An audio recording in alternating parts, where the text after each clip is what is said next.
ಕಾವೇರಿ ನೀರು ವಿಚಾರದಲ್ಲಿ ಕರ್ನಾಟಕಕ್ಕೆ ಪದೇ ಪದೇ ಅನ್ಯಾಯ ಆಗ್ತಾ ಇದೆ. ಇದಕ್ಕೆ ಎಲ್ಲೋ ಒಂದು ಕಡೆ ಕರ್ನಾಟಕ ಸರ್ಕಾರ ವಾದ ಮಂಡಿಸುವಲ್ಲಿ ವಿಫಲ ಆಗ್ತಾ ಇದೆ ಅನ್ನುವಂಥ ಮಾತುಗಳು ಕೇಳಿ ಬರ್ತಾ ಇದೆ. ಈ ಬಗ್ಗೆ ಮಾತಾಡಲಿಕ್ಕೆ ನಮ್ಮ ಜೊತೆ ಹಿರಿಯ ಹೋರಾಟಗಾರರಾದಂಥ ವಾಟಾಳ್ ನಾಗರಾಜ್ ಅವರಿದ್ದಾರೆ. ಅವ್ರನ್ನೇ ಮಾತಾಡಿಸ್ತಾ ಹೋಗ್ತೀನಿ. ಸರ್, ಈಗ ಯಾಕೆ ನಮ್ಮ ಕರ್ನಾಟಕಕ್ಕೆ ಪದೇ ಪದೇ ಸೋಲಾಗ್ತಾ ಇರುವಂಥದ್ದು, ಏನು ಕಾರಣ ಇರ್ಬೋದು ಅಂತೀರಿ ನೀವು? ಇದು ಮೊದಲು ನಮ್ಮಲ್ಲಿ ಬದ್ಧತೆ ಇಲ್ಲ. ಈಗ ಮೊದಲಿಂದು ನಮ್ಮ ಸರ್ಕಾರದಲ್ಲಿ ನೀರು ಬಿಡೋ ಅಭ್ಯಾಸ ಆಗ್ಬಿಟ್ಟಿದೆ. ಎಲ್ಲರ ಕಾಲದಿಂದ ಬಿಟ್ಟಿದ್ದಾರೆ, ನೀರು ಬಿಡಲೇಬೇಕು ಅಂತ ಬಿಟ್ಟಿದ್ದಾರೆ. ನಾವು ಯಾವಾಗಲೂ ಎಲ್ಲರ ವಿರುದ್ಧನೂ ಹೋರಾಟ ಮಾಡಿದ್ದೀವಿ. ದೇವೇಗೌಡರ ಕಾಲದಲ್ಲಿ ಹೋರಾಟ ಮಾಡಿದ್ದೀವಿ, ಎಲ್ಲ ಕಾಲದಲ್ಲೂ ಹೋರಾಟ ಮಾಡಿದ್ದೀವಿ.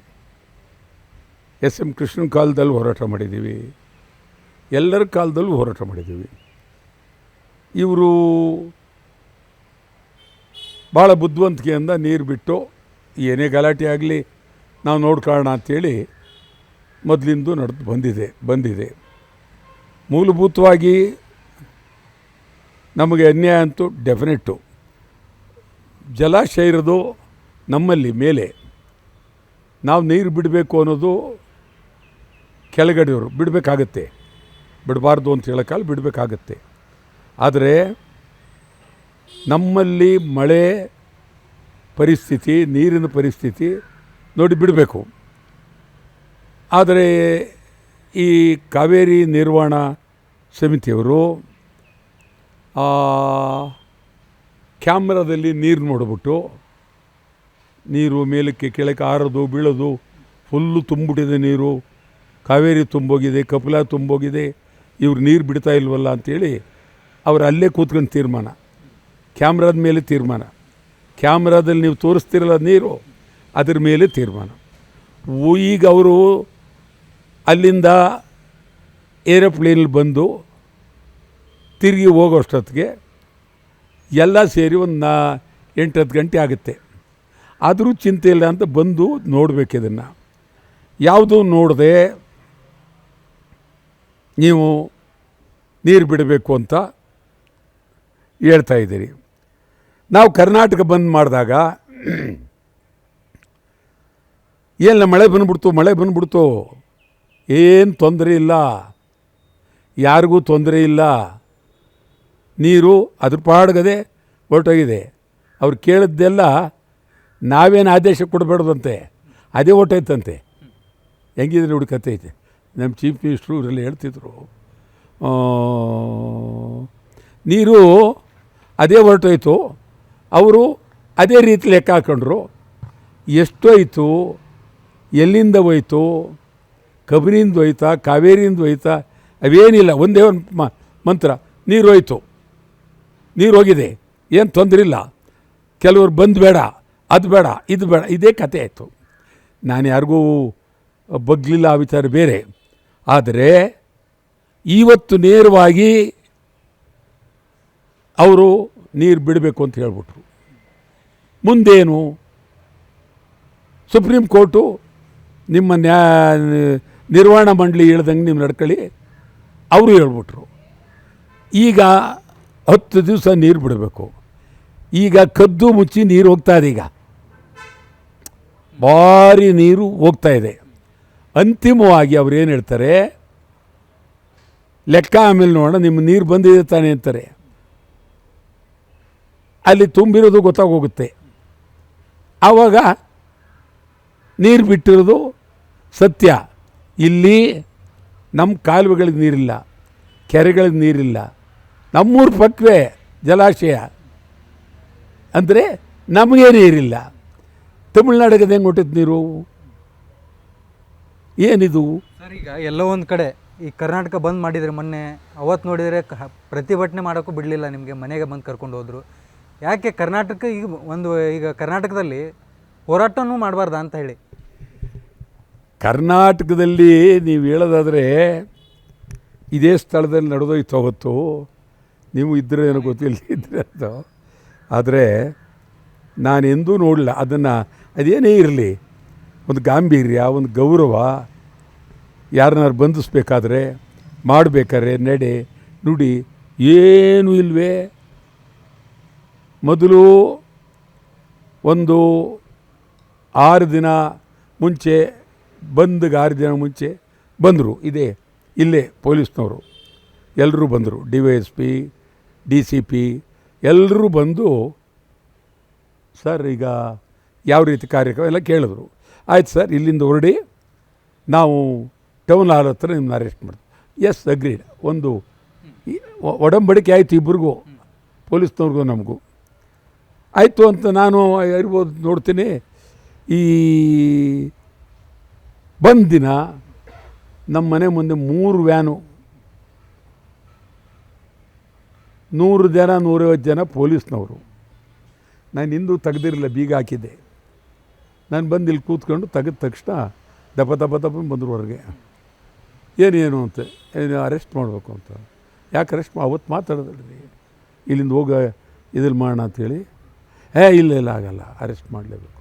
ಇದೇ ಆಗದ. ಆಮೇಲೆ ಅರೆಸ್ಟ್ ಮಾಡಿ ಉದ್ದೇಶ ಏನು ಹೇಳ್ರಿ, ನಿಮ್ಮನ್ನು ಬಿಡಲಿಲ್ಲ ಗೊತ್ತಾ? ಯಾರನ್ನು ಬಿಡಲಿಲ್ಲ. ನಮ್ಮನೆ ಗೇಟ್ ಅವ್ರು ಹಿಡ್ಕೊಂಡ್ರು, ನಮ್ಮ ಮನೇನ ಅವ್ರು ಹಿಡ್ಕೊಂಬಿಟ್ರು. ಗೊತ್ತಾಯ್ತಾ? ಹಿಡ್ಕೊಂಡು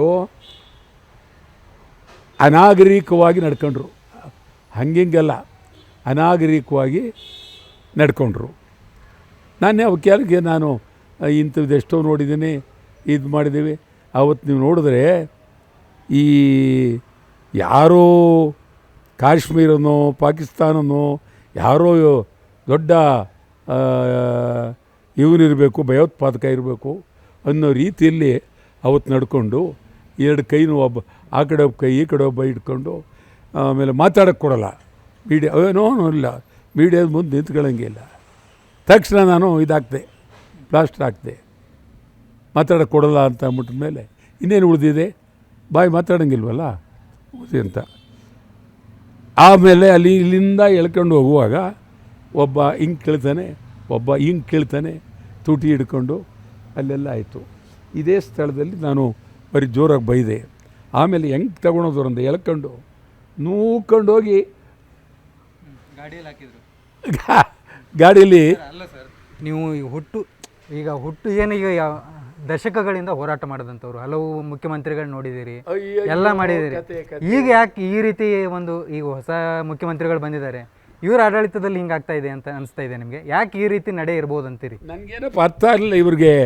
ಈ ರಾಜ್ಯದಲ್ಲಿ ಇವರು ಮುಖ್ಯಮಂತ್ರಿ ಆದಮೇಲೆ ಈ ಪೊಲೀಸ್ನವರ ನಡೆ, ಅವರ ಒಂದು ವರ್ತನೆ ಭಾಳ ಅಪಾಯಕಾರಿಯಾಗಿ ನಡೆದಿದೆ.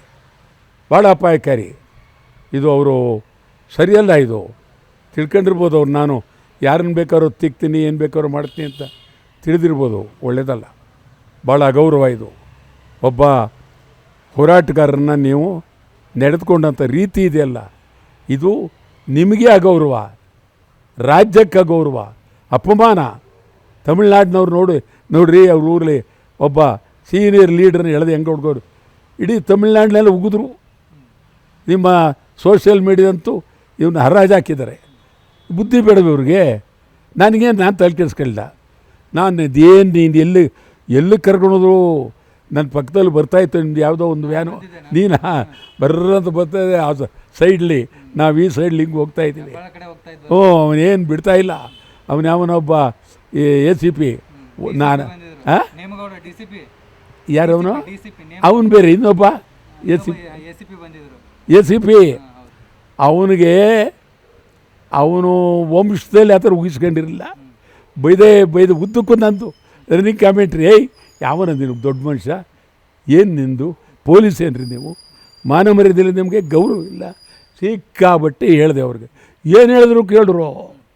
ಆಮೇಲೆ ಅದು ಸ್ವಲ್ಪ ತೀಕ್ಷ್ಣ ಆಯಿತು. ತೀಕ್ಷ್ಣ ಆಗಿ ಇದೇನೋ ಆ ಟೇಪ್ ಬಂದಿರೋದೆಲ್ಲ ವೈರಲ್ ಆಯಿತು, ಬಂತು, ಏನೋ ಹೆಚ್ಚು ಕಡಿಮೆ ಹಂಗೆ ಕಾಣುತ್ತೆ ಅಂತೇಳಿ ಅಷ್ಟೊತ್ತಿಗೆ ನಮ್ಮನ್ನು ಬಿಡೋದಕ್ಕೆಲ್ಲ ಬಂದರು. 4 ಗಂಟೆ ಆದಮೇಲೆ ನಾನು ಪೊಲೀಸ್ ಕಮಿಷನರಿಗೆ ಫೋನ್ ಮಾಡಿದೆ. ಏನು ಕಮಿಷನರವ್ರೆ, ನಿಮ್ಮ ಆಡಳಿತ ಈ ಥರ ಆಗಿದೆಯಲ್ಲ? ಹೌದು, ಹಂಗೆ ಹೌದು. ಯಾರು ಕೇಳೋರಿಲ್ಲ, ಹೇಳೋರಿಲ್ಲ. ಏನು ಹುಡುಗಾಟ ಇದು? ಸೀರಿಯಸ್ಸಾಗಿ ಬಿದ್ದೆ. ಪಾಪ ಆ ಮನುಷ್ಯನಿಗೆ ಈ ಥರ ಆಗಬಾರ್ದಾಗಿತ್ತಲ್ಲ ಅಂತ ಮನಸ್ಸಿನಲ್ಲಿ ಬಂತು. ಇದೆಲ್ಲ ನಡೀತು. ಈಗ ಇದು ಪೊಲೀಸ್ ರಾಜ್ಯ, ಇದು ಪೊಲೀಸ್ ರಾಜ್ಯ, ಗೂಂಡಗಳ ಆಡಳಿತ ಹಂಗಾಗಿದೆ. ಸರ್, ಅವತ್ತು ನಿಮ್ಮನ್ನ ಅರೆಸ್ಟ್ ಮಾಡ್ಕೊಂಡು ಹೋದ್ರು, ಒಂದು ಪ್ರತಿಭಟನೆ ಮಾಡೋಕ್ಕೂ ಬಿಡಲಿಲ್ಲ. ಇದೆಲ್ಲ ಸಮಸ್ಯೆ ನೋಡಿದರೆ ಒಂದಿಷ್ಟು ಜನರಲ್ಲೂ ಕೂಡ ಈ ರೀತಿ ಯಾಕೆ ನಡೀತು ಅನ್ನುವಂಥದ್ದು ನೋವಾಗಿದೆ. ನೀವು ಕೂಡ ಭಾವುಕರಾಗಿದ್ರಿ ಅವತ್ತು, ಎಷ್ಟೋ ಹೋರಾಟಗಳನ್ನ ಮಾಡಿದಂಥವ್ರು, ಹಿಂಗೆ ಹೋರಾಟ ಮಾಡೋಕ್ಕೂ ಬಿಡಲಿಲ್ಲ ಅನ್ನುವಂಥದ್ದು. ಅಯ್ಯೋ, ಭಾವುಕರಾಗಲೇಬೇಕಲ್ರಿ. ಅವತ್ತು ನಿಮ್ಗೆ ಹೇಳೋದಾದರೆ ನಾನು ಪೊಲೀಸ್ನವರು ಅಂತೂ ಸುಮ್ಮನಾದೆ, ಜಾಸ್ತಿ ಬೀಳಬಾರ್ದಲ್ಲಂತ. ಇಲ್ಲದೇ ಇದ್ದರೆ ನಾನು ಇನ್ನೂ ಭಾವುಕನಾಗ್ತಿದ್ದೆ. ಅಲ್ಲ, ಅರ್ಥವಿಲ್ಲದ್ದಿದು ಅವತ್ತು, ನಿಜವಾಗ್ಲೂ ಅದು ಅರ್ಥವಿಲ್ಲದ್ದು. ಸರ್ ಬನ್ನಿ, ಗೌರವವಾಗಿ ಮಾತಾಡ್ತೀರಿ ಸರ್, ಮಾತಾಡಿ, ಆಯ್ತು ಸರ್, ಸರಿ ಹೋಗೋಣ, ಮುಗಿದೋಗಿತ್ತು. ಏನು ನೂಕೊಂಡು ಎಳ್ಕೊಂಡು ಹೆಂಗೆ ಹೋಗ್ತಾಯಿದ್ರು ಅಂದರೆ ಅವತ್ತು ಈ ಥರ ಎಲ್ಲೂ ನಡೆದಿರಲಿಲ್ಲ. ಇದೊಂದು ಅತ್ಯಂತ ಅಗೌರವದ ನಡವಳಿಕೆ ಇದು, ಯಾರಿಗೂ ಮಾಡೋಂಥದ್ದು. ಆಮೇಲೆ ನಮ್ಮವ್ರನ್ನೆಲ್ಲ ಅರೆಸ್ಟ್ ಮಾಡಿಬಿಟ್ರು. ಮನೆಗೆ ಹೋಗಿದ್ರು ಬೆಳಗ್ಗೆನೆ, ಮನೆಗೆ ಹೋಗಿ ಎಲ್ರಿಗೂ ಎಲ್ಲ ಬೆಳಿಗ್ಗೆ 5 ಗಂಟೆಗೆ ಎಲ್ಲರೂ ಅರೆಸ್ಟ್ ಮಾಡಿಬಿಟ್ರು. ಇನ್ನು ಬಂದೆಲ್ಲಿ ಆಗೋದು, ಬೀದಿಲಿ ನಮ್ಮವ್ರು ಬರದೆ, ಕೂಗದೆ, ರಸ್ತೆಗೆ ಬರದೆ, ಹೇಳಿದೆ, ಬಂದೆಲ್ಲಾಗತ್ತೆ, ಬಂದಾಗಲ ನೀನು ಬಿಡಬೇಕಾಗಿತ್ತು. ಯಾವ ಸರ್ಕಾರ ಈ ಥರ ಮಾಡಲಿಲ್ಲ. ಹಿಂದೆ ಸಿದ್ದರಾಮಯ್ಯ ಸರ್ಕಾರ ಇತ್ತು, ಈ ಥರ ಬಂದ್ಗೆ ತೊಂದರೆಗಿಂದರೆ ಕೊಡೋದು ಅವೆಲ್ಲ ಮಾಡಲಿಲ್ಲ. ಅವ್ರು ಮಾಡ್ಕೊಂಡು ಹೋಗ್ರಿ, ನೀವು ಲ್ಯಾಂಡ್ ಆರ್ಡ್ರು ಮಾಡಿ ಅಂತ ಹೇಳ್ಬಿಡೋದು. ಪಾಪ ಯಾವತ್ತೂ ಈ ಥರ ಮಾಡಿ ಹೇಳಲೇ ಇಲ್ಲ. ಇದು ಸರ್ಕಾರಕ್ಕೆ ಈಗಿನ ಸರ್ಕಾರ, ಈಗಿರೋ CMನ ಆಡಳಿತ ಏನು ಹೇಳೋದು ತಿಳ್ಕೊಳ್ಳೋಂಥವ್ರು ಆದರೆ ಹೇಳ್ಬೋದು. ಏನು ಹೇಳೋದು, ಇವ್ರ ಕಣ್ಣಲ್ಲಿರೋದೇ ದುರಾಡಳಿತ, ಇವ್ರ ಕಣ್ಣಲ್ಲಿರೋದೇ ಇದೊಂಥರ ಮಿಲ್ಟ್ರಿ ಆಡಳಿತ, ಮನಸ್ಸಿನಲ್ಲಿ ಯಾವನ್ನು ಬಿಡಲ್ಲ ಅಂತ. ಹೊರಗಡೆ ಮಾತ್ರ ಭಾಳ ಅದ್ಭುತವಾಗಿ, ಭಾಳ ಅಯ್ಯೋ ಏನು ಶ್ಲೋಕಗಳು, ಏನು ಚಿಂತನೆಗಳು, ಏನು ಅಬ್ಬಬ್ಬ, ಏನು ಶಾಸನಸಭೆಯಲ್ಲಿ ಸಂಸ್ಕೃತದಲ್ಲೇ ಮಾತಾಡ್ಬಿಟ್ರದು ಕಟ್ರಿ ಅಂತ. CM ಇಬ್ರಾಹಿಂ ಬಸವಣ್ಣವ್ರ ರಚನೆ ಹೇಳ್ದಂಗೆ ಇವರು ಈ ಕತೆ. CM ಇಬ್ರಾಹಿಂ ಬರೀ ನಾನೇ ಕರ್ಕೊಬಂದು ಇಲ್ಲಿಂದ, ಇಲ್ಲಿ ಭದ್ರಾವತಿಲಿ ಇದ್ದು ಕರ್ಕೊಬಂದು ಇಲ್ಲಿ ಏನೇನಾಗು ಭಾರಿ ಆಗ್ಬಿಟ್ಟು ಏನು ಹೋದ ಕಡೆ ಎಲ್ಲ ಬಸವಣ್ಣವ್ರ ರಚನೆ ಹೇಳಿದ್ದೆ. ಅವ ನಮ್ಮ ಜನ ಮೂಡ್ರು, ಏನು ರೀ ಸಾಹೇಬ್ರ ಬಾಯಿನಲ್ಲಿ ಬಸವಣ್ಣವ್ರ ರಚನೆ ಅಂದೇನು ಇದೆಲ್ಲ ಬಜೈತಿ. ಆಮೇಲೆ ನನಗೆ ಗೊತ್ತು, ಅವನು ಯಾರು ಮೊದಲು ಗೊತ್ತು, ಹಿನ್ನೆಲೆ ಗೊತ್ತು, ನನಗೆ ಭಾಳ ಬೇಕಾದವನೇ, ವಿಚಾರ ಬೇರೆ. ಇಲ್ಲೂ ಅಸೆಂಬ್ಲಿಲಿ ನೋಡ್ತೀನಿ ಸದಾ ವತ್ಸಲೆ ಅಂತ ಅಲ್ಲನ್ನೋದು, ಅದು ನಾನು RSS ಬಗ್ಗೆ ನನಗೇನು ಅಗೌರವ ಇಲ್ಲ ಅಂತ ಅನ್ನೋದು. ಆಮೇಲೆ ಮಂತ್ರ ಅಯ್ಯೋ ದೇವಸ್ಥಾನಕ್ಕೆ ಹೋಗಲಿ, ನಾವ್ಯಾಕೆ ಬೇಡ ಅನ್ನೋಕ್ಕಾಗತ್ತಾ, ದೇವಸ್ಥಾನ ಬೇಡ ಅನ್ನೋಕ್ಕಾಗಲ್ಲ, ಆಯಿತಾ. ಆಮೇಲೆ ಆ ಸೀಟ್ಗೆ ಹೋಗಿ ನಮಸ್ಕಾರ ಹಾಕೋದು. ಮುಖ್ಯಮಂತ್ರಿ ಯಾಕೆ ಹಾಕ್ಬೇಕು ನಮಸ್ಕಾರ ಸೀಟ್ಗೆ? ಕಾರಣ ಏನು? ಯಾರು ಮಾಡಬಾರ್ದ್ರಿ. ಇದು ಪ್ರಜಾಪ್ರಭುತ್ವದಲ್ಲಿ ನಾನು ಸಂವಿಧಾನಬದ್ಧವಾಗಿ ಚುನಾಯಿತ ಪ್ರತಿನಿಧಿ, ಚುನಾಯಿತ ಮೇಲೆ ನನಗಾಗಿ ಆ ಚೇರ್ ಇರೋದು. ಅದರಿಂದ ಚೇರ್ಗೆ ಯಾಕೆ ನಮಸ್ಕಾರ? ನೀವು ನಮಸ್ಕಾರ ಮಾಡಿದ್ರೆ ಚೇರ್ ಗೊತ್ತಾಗ್ಬಿಡ್ತಾ? ಎಷ್ಟೋ ಜನ ಅಲ್ಲಿ ಕೂತೊಟ್ಟೋದ್ರು, ಅದ್ರಲ್ಲಿ ನೀವು ಒಬ್ಬರಲ್ವಾ? ಅದರಿಂದ ಸ್ವಲ್ಪನಾದರೂ ಅರ್ಥ ಮಾಡ್ಕೋಬೇಕು. ಈ ರಾಜ್ಯದಲ್ಲಿ ಯಾರಿದ್ದಾರೆ, ವಟಾಳ್ ನಾಗರಾಜ್ ಅವ್ರ ಇತಿಹಾಸ ಏನು, ಮಾಡಿರೋದೇನು. ಇಡೀ ಕರ್ನಾಟಕದಲ್ಲಿ ಒಬ್ಬ ವಾಟಾಳ್ ನಾಗರಾಜ್ ಥರ ಮಾಡಿರೋದನ್ನ ಸಿಕ್ಕಾಬಟ್ಟೆ ಮಾಡಿದ್ದೀವಿ. ಹಂಗೆ ಅಂತಲಲ್ಲ, ಮುಂದೆ ಹುಟ್ಟಿರೋವ್ರಿಗೂ ನಾನೇ, ಈಗ ಹುಟ್ಟಿರೋರ್ಗೂ ನಾನೇ. ಈ ರಾಜ್ಯದಲ್ಲಿದ್ದಾಗ ಎಲ್ಲರಿಗೂ ವಟಾಳ್ ನಾಗರಾಜ್ ಇವ್ರಿಗೆ ಅದು ಅರ್ಥವೇ ಆಗಿದೆ. ಏನು ಈ ಪೊಲೀಸ್ ಈ ಥರ ಆಗಬಾರ್ದು, ಒಳ್ಳೆಯದಲ್ಲ ಇದು. ಪ್ರಜಾಪ್ರಭುತ್ವಕ್ಕೆ ಪೊಲೀಸ್ ಈ ಮಟ್ಟಕ್ಕೆ ಇಳಿಬಾರ್ದು. ಇದು ಅತ್ಯಂತ ಅಪಾಯಕಾರಿ ಬೆಳವಣಿಗೆ. ಮತ್ತು ಶಾಸನಸಭೆಯಲ್ಲಿ ಮಾತಾಡೋಕ್ಕೆ ಒಬ್ಬರು ಇಲ್ವೇ? ನಮ್ಮ ವಿರೋಧ ಪಕ್ಷ ಬೆಂಕಿ ಆಗ್ತು. ಎಲ್ಲಿದೆ ವಿರೋಧ ಪಕ್ಷ? ವಿರೋಧ ಪಕ್ಷದವರು ಲೆಕ್ಕಾಚಾರವಾಗಿ ನಂದೇ ತಗೊಳ್ಬೇಕಾಗಿತ್ತು. ಹೆಂಗ್ರಿ ಅರೆಸ್ಟ್ ಮಾಡಿದ್ರಿ, ಯಾವ ಥರ ಆ ಥರ ಅರೆಸ್ಟ್ ಮಾಡಿದ್ರೆ ತಗೊಳ್ಬೇಕಾಗಿತ್ತು. ಮಾತೇ ಇಲ್ಲ ಅವ್ರಿಗೆ, ವಿರೋಧ ಪಕ್ಷ ಮಾತೇ ಇಲ್ಲ. ಮತ್ತು ಇನ್ನೇನು ವಿರೋಧ ಪಕ್ಷ ಮಾಡೋದು? ನೀವು ಮಾಡೋದೇನು ಬಂತು? ಸರ್ ಇನ್ನೊಂದು ಕಡೆ ಇವತ್ತು ನೀವು ಅವಾಗ ಕರ್ನಾಟಕ ಬಂದ್ ಕೊಡುವಾಗ ನಾನು ಪ್ರೆಸ್ ಮೀಟಲ್ಲೂ ಇದ್ದೆ. ಅವತ್ತು ಸ್ಟೇಜ್ ಮೇಲೆ ಕೊಡೋಕ್ಕೆ ನಾಯಕರಿಗೆ ಕೊಡೋಕ್ಕೆ ಜಾಗ ಇರಲಿಲ್ಲ, ಅಷ್ಟು ನಾಯಕರು ನಿಮ್ಮ ಜೊತೆಗೆ ನಿಂತಿದ್ರು. ಅದು ನೋಡಿದರೆ ಕರ್ನಾಟಕ ಬಂದ್ ಸನೇ ಇನ್ನೇನು 2 ದಿನ ಆಯ್ತು ಅನ್ನೋ ಅಷ್ಟರಲ್ಲಿ ಏಕಾಂಗಿ ಮಾಡಿಬಿಟ್ರಲ್ಲ ಸರ್, ಅದಕ್ಕೆ ಏನಂತೀರಿ? ಯಾಕೆ ಅವ್ರು ಹಿಂದೆ ಸರಿದ್ರೆ ಅಂತ ಅನ್ಸುತ್ತೆ ನಿಮಗೆ? ನಾನು ಸಾವಿರಾರು ಬಾರಿ ಏಕಾಂಗಿಯಾಗಿ ಹೋರಾಟ ಮಾಡಿದ್ದೀನಿ ಆಯಿತಾ. ನಾನು ಯಾವುದಕ್ಕೂ ಎದುರವನಲ್ಲ.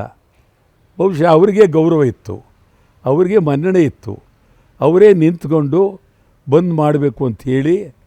ಆಮೇಲೆ 3 ದಿವಸ ಇನ್ನು 3 ದಿವಸ ಇರುವಾಗ, ಇನ್ನು 3 ದಿವಸ ಇರುವಾಗ ಆಗ್ತಾನೆ ಇನ್ನೊಂದು 5 ನಿಮಿಷಕ್ಕೆ ಹೆರಿಗೆ ಆಗ್ತದೆ. ಹೆರಿಗೆ ಇನ್ನು 5 ನಿಮಿಷಕ್ಕೆ ಬಂದು ಇಲ್ಲಿ ಬೇಡ ಬೇಡ ಹೆರಿಗೆ ಬೇಡ ಹೆರಿಗೆ ಬೇಡ ಅಂತಂದು ಎಲ್ಲಾರ ಉಂಟೇನ್ರಿ. ಅದು ಪ್ರಾಕೃತಿಕವಾಗಿ ಏನು ನಡಿಬೇಕು? ಅಯ್ಯೋ ಆ ಟೈಮ್ ಸರಿಯಾಗಿ ಇಲ್ಲೆಲ್ಲ ಮಾಡக்கூಡ್ದು ಅಯ್ಯ ಮುಡೆ ಮಕ್ಕಳೇ, ಆ ಟೈಮ್ ಹೆಂಗಿದೆ ಆಯಿತಾ. ಈ ಥರ ಇವರು ಇನ್ನೇನೋ ಇನ್ನು 24 ಗಂಟೆಲಿ ಬಂದ್ ಆಗಬೇಕು. ನನ್ನ ಬೆಂಬಲ ಇಲ್ಲ ಅಂದರೆ ನಾನು ಮನೆಗೆ ಓಡೋಗ್ತೀನ? ಯಾರ ಬೆಂಬಲ ಇರಲಿ ಇಲ್ಲದೇ ಇರಲಿ ಒಬ್ಬರೇ ನಿಂತು ಕನ್ನಡ ಅಂತ ಕೂಗ್ತೀನಿ. ನನ್ನ ಇತಿಹಾಸದಲ್ಲಿ ಕೂಗಿದ್ದೇನೆ ಕೂಗದೆ ಕೆಲಸ ಕೂಗಿದ್ದೇನೆ. ಅಲ್ಲ ಸರ್, ಅವರೆಲ್ಲ ಯಾಕೆ ಸರಿದಿರ್ಬೋದು ಅಂತೇಳಿ ನಿಮ್ಗೆ ಅನ್ಸುತ್ತೆ? ಯಾಕೆ ಹಿಂದೆ ಸರಿದ್ರು ಇವರು ಅಂತೇಳಿ? ಅವ್ರು ಯಾಕೆ ಸರಿದ್ರು? ದೇವರು ಅವ್ರಿಗೆ ಬುದ್ಧಿ ಕೊಡಲಿ. ಅವತ್ತೇನು ರಣಾರಣೆಯಲ್ಲಿ ಬಂದು ಎಲ್ಲ ಕೈ ಎತ್ತದೇನು ಭಾರಿ ಮಾಡಿದ್ರು. ನೀವು ಅವತ್ತು ಬೇರೆ ನಾ CM ಆದರೆ ಖಾತೆ ಬೇರೆ ಹಂಚಿಕೆ ಮಾಡಿಬಿಟ್ಟಿದ್ರಿ. ಅದನ್ನು ಅದು ಹೋಗಲಿ, ಅವರು ಮಂತ್ರಿ ಕೊಡ್ತೀನಿ ಅದಾರ ಬೇಡವಾ? ನನ್ನ CM ಆದರೆ ಅವ್ರಿಗೆ ಹೇಳಿದ್ದೀನಿ ಎಲ್ಲರಿಗೂ ಮಂತ್ರಿ ಕೊಡ್ತೀನಿ ಅಂತ. ಇದಾರ ಬೇಡ, ಗೌರವ ಬೇಡವಾ? ಹೇಳಿದರೆ ವಟಾಳ್ ನಾಗರಾಜ್ ಅವರು ನಮಗೆಲ್ಲ ಮಂತ್ರಿ ಕೊಡ್ತೀವಿ ಅಂತ ಹೇಳಿದರೆ, ಕನಿಷ್ಠ ಜೀವನದಲ್ಲಿ ಯಾರೂ ನಮಗೆ ಏನೂ ಕೊಡಲ್ಲ ಅಂತಾದರೆ ವಟಾಳ್ ನಾಗರಾಜ್ ಅವರು ಕೊಡಲಿ ಬಿಡಲಿ, ಈ ಭದ್ರವಾಗಿ ಹೇಳಿದ್ರಲ್ಲ ಅಂತ ಸಂತೋಷ ಪಡಬೇಡವಾ? ಅದು ಬಿಟ್ಬಿಟ್ಟು ಇವರು ನನ್ನ ಮೇಲೆ ಬಿದ್ದುಬಿಡ್ದೆ. ನಾನು ಅವಕ್ಕೆಲ್ಲ ಎದುರಿತೀನ? ಅವ್ರಿಗೂ ಗೊತ್ತದು, ವಟಾಳ್ ನಾಗರಾಜ್ ಇವಕ್ಕೆಲ್ಲ ಎದುರಲ್ಲ ಅಂತ. ಮತ್ತೆ ಏನಾದರೂ ಮಾತಾಡಿಸೋದು ಬಂದಿದ್ರ ನಿಮ್ಗೆ? ಏನಾದ್ರು ಭೇಟಿಗೆ ಬಂದಿದ್ರು ಅವರೆಲ್ಲ? ಸಾರಾ ಗೋವಿಂದ ಅವರಾಗಿರಲಿ, ಅವರು ಬಂದಿಲ್ಲ, ನಾವು ಬಂದಿಲ್ಲ. ಅವರೆಲ್ಲೋ ಇದ್ದಾರೆ, ನಾವಿಲ್ಲೇ ಇದ್ದೀವಿ. ಅಂದರೆ ಈಗ ಸರ್, ಈಗೆಲ್ಲ ನೋಡಿದರೆ ಒಂದು ಕಡೆ ಎಲ್ಲೋ ಈ ಕನ್ನಡ ಪರ ಹೋರಾಟಗಾರರಲ್ಲೇ ಎಲ್ಲೋ ಬಿರುಕು ಮೂಡಿದೆ ಅನ್ನುವಂಥ ಸಂದೇಶ ಹೊರಗೆ ಹೋಗಿದೆ ಸರ್. ಕನ್ನಡ ಪರ ಹೋರಾಟಗಾರಲ್ರಿ, ಕಾಂಗ್ರೆಸ್ನವರಲ್ಲೇ 1 ತಿಂಗಳು ಮಂತ್ರಿಮಂಡಲ ಮಾಡೋಕ್ಕಾಗಲಿಲ್ಲ. ಅವ್ರಿಗಿಂತ ನಾವೇನು ಪಾಪ ಮಂತ್ರಿ ಮಾಡೋಕ್ಕಾಗಲಿಲ್ಲ, ಆಮೇಲೆ ಇಲಾಖೆ ಹಂಚೋಕ್ಕಾಗಲಿಲ್ಲ. ನಾವ್ಯಾವಯ್ಯೋ ಪಾಪ, ನಾವು ಬರೀ ಹೋರಾಟಗಾರರು. ಇದು 1 ವರ್ಷ ಆದರೂ ಏನು ತೊಂದರೆ ಇಲ್ಲ. ನಮ್ಮ ಎದುರಿಗೆ ಕಾಂಗ್ರೆಸ್ನವ್ರು ಹಣೆ ಬರೋ ಹಂಗಾಗಿದೆ. ನಮ್ಮನ್ನ ಯಾಕೆ ಸರ್? ಅಲ್ಲಿ ಬಿಡಿ, ಅಲ್ಲಿ ಅಧಿಕಾರ ಇರುತ್ತೆ, ಏನೋ ಒಂದು ಅವ್ರದ್ದು ಬೇರೆ, ಅದು ಬೇರೆ ವಿಚಾರ. ನಿಮ್ದು ಇಲ್ಲೇನು ಇದು ಹೋರಾಟ ಅಲ್ಲ ಅಂತ? ಅಧಿಕಾರ ಇರೋ ಕಡೆ, ಸಂಬಳ ಇರೋ ಕಡೆ, ಸವಲತ್ತಿರೋ ಕಡೆ, ಲಂಚ ಇರೋ ಕಡೆ, ಲೂಟಿ ಮರ ಕಡಿಮೆ ಬೇರೆ ಆಗುತ್ತೆ. ನಮಗೆ ಪುಟ್ಕೋಸಿ ಇಲ್ಲ, ಕಾಪಿಗೆ ದುಡ್ಡಿಲ್ಲ ಅಂತಂದಲ್ಲಿ ನಾವ್ಯಾಕೆ ಬೇರೆ ಆಗಬೇಕು? ಈಗ ಮತ್ತೆ ಒಂದಾಗ್ತೀರಿ, ಎಲ್ಲ ಬಂದು ಕರ್ನಾಟಕ ಪರ ನಿಂತ್ಕೋತೀರಿ, ಕಾವೇರಿ ವಿಚಾರದಲ್ಲಿ ಎಲ್ಲ ಒಟ್ಟಿಗೆ ನಿಲ್ತೀರಾ ನೀವೆಲ್ಲ ಹೋರಾಟಗಾರರು? ಒಂದು ನಿಮ್ಗೆ ಹೇಳ್ತೀನಿ, ಒಂದಾಗಲೇಬೇಕು. ಅದರಲ್ಲೇನು ಒಂದಾಗದಲ್ಲಿ ನಾವು ವಿರೋಧ ಮಾಡೋಕ್ಕಾಗಲ್ಲ. ಆದರೆ ತಮಿಳ್ನಾಡು ವಿರುದ್ಧ ಹೋರಾಟ ಅನಿವಾರ್ಯ ಮಾಡಬೇಕಾಗತ್ತೆ. ಅಲ್ಲ ಸರ್, ಈಗ ನಾಳೆ ಏನು ಮಂಡ್ಯ ಹೋಗ್ತಾ ಇದ್ದೀರಿ, ರಸ್ತೆ ತಡೆ ನಡೆಸ್ತೀರಿ, ಏನು ಸಂದೇಶ ಕೊಡೋಕೆ ಹೊರಟಿದ್ದೀರಿ ಅಂತ? ನಾಳೆ ನೀರು ಬಿಡ್ತಾ ಇದ್ದಾರೆ ಇವರು, ಆದ್ದರಿಂದ ನಾವು ತೀವ್ರವಾಗಿ ಹೋರಾಟ ಮಾಡಬೇಕು ಅಂತೇಳಿ ನಾವೇ ರಸ್ತೆಯಲ್ಲಿ ಕೂತು ಹೋರಾಟ ಮಾಡಿ ರಾಜ್ಯ ಸರ್ಕಾರಕ್ಕೆ ಎಚ್ಚರಿಕೆ ಕೊಡ್ತೀವಿ. ಅಷ್ಟೊತ್ತಿಗಾಗಲಿ ನೀರು ಹೋಗ್ತಾ ಇದೆ. ಈಗ ನಾಳೆ ಯಾವ ರೀತಿ ಇರುತ್ತೆ ಸರ್? ಇಲ್ಲಿಂದ ಬೆಂಗಳೂರಿಂದ ಹೊರಡ್ತೀರಿ? ಬೆಂಗಳೂರಿಂದ ಹೋಗ್ತೀವಿ. ಬೆಂಗಳೂರಿಗೆ ಹೋಗಿ ಅಲ್ಲಿ ಸಂಜಯ್ ವೃತ್ತ ಅಂತ ಇದೆ ಮೇನ್ ರೋಡ್ಲಿ, ಹೆದ್ದಾರಿ ಇದರಲ್ಲಿ ಅಲ್ಲಿದೆ. ನಮ್ಮ ಕನ್ನಡ ಸೇನೆಯ KR ಕುಮಾರ್ ಬರ್ತಾರೆ, ಮತ್ತು ಗಿರೀಶ್ ಗೌಡ ಅವರು ಬರ್ತಾರೆ. ಆಮೇಲೆ ಅಲ್ಲಿ ಮಂಜುನಾಥ್ ದೇವ್ ಅಂತೇಳಿ, ಮಂಜುನಾಥ್ ದೇವು ಮತ್ತು ಅಲ್ಲಿ ಮಂಜುನಾಥ್ ಅಂತಿದ್ದಾರೆ. ಎಲ್ಲರೂ ಬರ್ತಾರೆ, ಜನ ಬರ್ತಾರೆ, ಎಲ್ಲರೂ ಬರ್ತಾರೆ. ಹೋರಾಟಕ್ಕೆ ಬಂದೇ ಬರ್ತಾರೆ. ಈಗ ಸರ್ ಒಂದು ಹೇಳೋದಾದರೆ ಪ್ರತಿಭಟನೆಗೆಲ್ಲ ಈ ಸರ್ಕಾರ ಕಿವಿಗೊಡುತ್ತೆ ಅನ್ನಿಸ್ತೀರಾ? ಇಷ್ಟಕ್ಕೆಲ್ಲ ಮನದು ಇವರು ನೀರು ಹರಿಸೋದನ್ನು ಬಿಡ್ತಾರೆ ಅಂತ ಇನ್ನೂ ನಂಬಿಕೆ ಇದೆ ನಿಮಗೆ? ಏನು ಮಾಡಬೇಕು ಅಲ್ಲ ಹೇಳಿ ಅದನ್ನೇ. ಕಿವಿ ಕೊಡುತ್ತಾ ಅಂತ. ಅಲ್ಲ ಮೊನ್ನೆ ನಿಮ್ಗೆ ಅಷ್ಟೆಲ್ಲ ಪ್ರತಿಭಟನೆ ಮಾಡಕ್ಕೆ ಹೊರಟ್ರಿ, ನಿಮ್ಮನ್ನೇ ಹಿಡಿದು ಒಳಗಡೆ ಹಾಕ್ಬಿಟ್ರು. ಅಯ್ಯಯ್ಯ ಒಳಗಡೆ ಹಾಕ್ಬಿಟ್ರು, ಹಾಕ್ತಾರೆ. ಅದರಲ್ಲೇನು ನಮ್ಮನ್ನು ಮುತ್ತಿಕ್ತಾರ, ಹಾಕ್ತಾರೆ. ಆದರೆ ನೀವು ಹಾಕಿ ವಿಧಾನ ಏನು? ಕಳ್ಳರುಗಳನ್ನೆಲ್ಲ ಮರ್ಡರ್ ಮಾಡಿದ್ರಲ್ಲಿ ಬಿಡುಗಡೆ ಮಾಡ್ತಾ ಇದ್ದೀರಿ, ಇಲ್ಲಿ ಬಂದು ನಮ್ಮನ್ನು ಹಿಡ್ಕೊತೀರಾ? ಬುದ್ಧಿಗಿದ್ದು ಬೇಡವು ನಿಮಗೆ? ಅಲ್ಲಿ ನಾಗೇಂದ್ರ ವಿಚಾರಕ್ಕೆ ಇವರು ಫೈಟ್ ಮಾಡ್ತಾ ಇದ್ದಾರೆ BJP ಅವರು, ರಾಜೀನಾಮೆ ಕೊಡಿಸ್ರಿ, ಅವರೆಲ್ಲ ದುಡ್ಡು ಅಕ್ರಮವಾಗಿ ಹೊಡೆದಿದ್ದಾರೆ, ಕೊಳ್ಳೆ ಹೊಡೆದಿದ್ದಾರೆ ಅಂತೇಳಿ BJP ಅವರು. ಕಾವೇರಿ ವಿಚಾರದಲ್ಲಿ ಇಲ್ಲ ಅಂತೇಳಿ. ಕಾವೇರಿ ವಿಚಾರದಲ್ಲೂ ಇಲ್ಲ, BJP ಅವರಿಗೆ ಯಾವ ವಿಚಾರದಲ್ಲೂ ಇಲ್ಲ, ರಾಜ್ಯದ ಬಗ್ಗೆನೂ ಇಲ್ಲ. ಅವರು BJP ಅವರು ನಾಗೇಂದ್ರ ರಾಜೀನಾಮೆ ಕೊಡಬೇಕು ಗೌರವವಾಗಿ. ಅದೇ ರೀತಿ BJPಲೂ ಇರ್ತಾರಲ್ಲ ಭ್ರಷ್ಟರು, ಅವರು ರಾಜೀನಾಮೆ ಕೊಡಬೇಕು. ಅಲ್ಲೂ ನೇರವಾಗಿ ಕಣ್ಣಾರ ಕಾಣ್ತಾ ಇದ್ದಾರೆ, ಅವರು ರಾಜೀನಾಮೆ ಕೊಡಬೇಕು. ನಾವು ಕೊಡ್ತಾ ಇದ್ದೀವಿ, ನೀವು ಕೊಡಿ ಅನ್ನಬೇಕು. ಇವರು ಸತ್ಯಹರಿಶ್ಚಂದ್ರನಿಗೆ ಮಾಡಿದ್ರೆ ಅದು ಒಳ್ಳೆಯದಲ್ಲ, ಗೌರವ ಅಲ್ಲ. ಈಗ ನಾಳೆ ಸರ್ ಹೋರಾಟ ಯಾವ ರೀತಿ ಇರುತ್ತೆ, ಏನು ಕತೆ? ಈಗ ಇನ್ನೊಂದೇನಂದರೆ ಈ ಶನಿವಾರದ್ದು ಒಂದು ಹೇಳಿದ್ರಿ, KRSಗೆಲ್ಲ ಹೋಗ್ತೀರಿ ಅಂತ. ನಾಳೆ ನಿಮಗೆ ಅಂತಿಮವಾಗಿ KRSಗೆ ಹೋಗೋದನ್ನು ನಾಳೆ ಸ್ಪಷ್ಟವಾಗಿ ಹೇಳ್ಬಿಡ್ತೀವಿ ನಿಮಗೆ. ನಾಳೆ 12:15 ಗಂಟೆಗೆ ಅಲ್ಲಿರ್ತೀವಿ ನಾವು. ಇಲ್ಲಿಂದ ಮಂಡ್ಯ ಇದ್ದು ನಾವು ಅಲ್ಲಿ ರಸ್ತೆ ತಡಿತೀವಿ, ನಮ್ಮನ್ನು ಅರೆಸ್ಟ್ ಮಾಡ್ತಾರೆ. ಈ ಥರ ಮಾಡಲ್ಲ, ಅಲ್ಲೆಲ್ಲ ಬೇಡ. ಇಲ್ಲೂ ಗೌರವವಾಗಿದ್ದರು, ಅದೇನು ಬಂತು ಅವ್ರ ರೋಗ ಗೊತ್ತಿಲ್ಲ ಆವತ್ತು. ನಾನು ಬೈದೆ ಅವನು ACPಗೆ. ಇನ್ನೊಂದು ಕಟ್ಟಿಗೆ ಅಷ್ಟು ಬೈಸ್ಕೊಂಡ್ರು ಏನು ಕೂತಿರೋನು, ಬೈರಿ ವಿಶೇಷ ಪ್ರೀತಿ, ಬೈದ್ರೂ ಯಾವ ಪ್ರೀತಿ ಬೆಂಕಿ ಆಗ್ತದೆ. ಬೆಂಕಿ ಇಲ್ಲ ತಾವು ಅದ್ರ ಬಗ್ಗೆ ಏನು ಉತ್ತರನೇ ಕೊಡಲಿಲ್ಲ ಅವರು. ಹಿಂಗೆ ತಿರ್ಕೊಂಡು ನೋಡಲಿಲ್ಲ. ಸಾಕೇನಪ್ಪ. ಇದಿಷ್ಟು ವಾಟಾಳ್ ನಾಗರಾಜ್ ಅವರ ಮಾತಾಗಿತ್ತು. ಕ್ಯಾಮರಾ ಪರ್ಸನ್ ಸತೀಶ್ ಜೊತೆ ಪ್ರವೀಣ್ ಜಮಖಂಡಿ, ಏಷ್ಯಾನೆಟ್ ಸುವರ್ಣ ನ್ಯೂಸ್, ಬೆಂಗಳೂರು.